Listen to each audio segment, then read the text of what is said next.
Guys, welcome છે vlog કિશોર કચેરિયામાં। તો આપણે આવી ગયા છે વાડિયા જે મરચીમાં દવા છાંટવા આવ્યા છે, તમે જોઈ શકો છો। જો આ રીંગણીમાં, ભીંડામાં અને બધેમાં દવા છાંટવાની છે। તો આપણે થોડીક વારમાં દવા છાંટવાનું ચાલુ કરવું છે।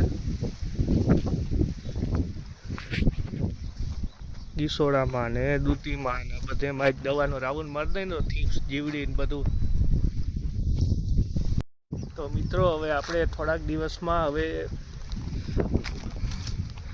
આટલી મરચી તો વાવેલી હતી, અહીંયા બીજી મરચી વાવવાની છે હવે 2-4 દિવસમાં।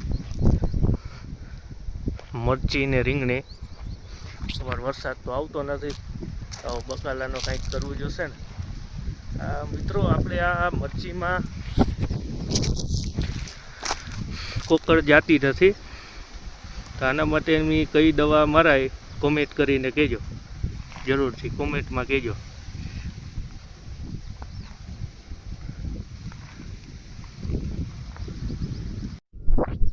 આપણે અત્યારે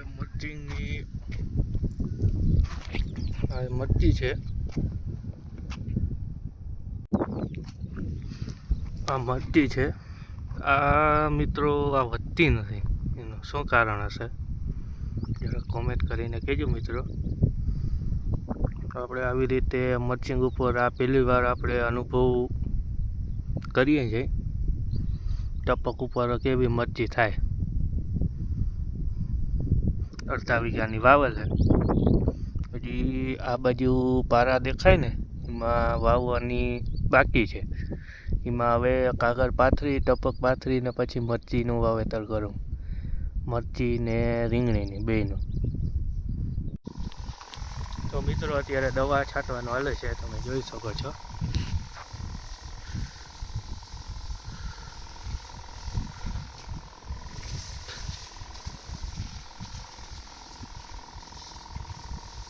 રીંગણીમાં દવા છાંટવાનું હાલે છે, ભૈડા જેવું આવી ગયો ને ખરે દવાનો રાઉન્ડ આવી જાય તો રીંગણા હળે કે નહીં,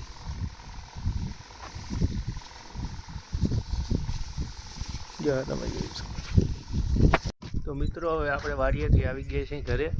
હવે મળીએ આપણે પાછા ફરી બ્લોગમાં। લાઈક, શેર અને સબસ્ક્રાઈબ કરવાનું ભૂલતા નહીં।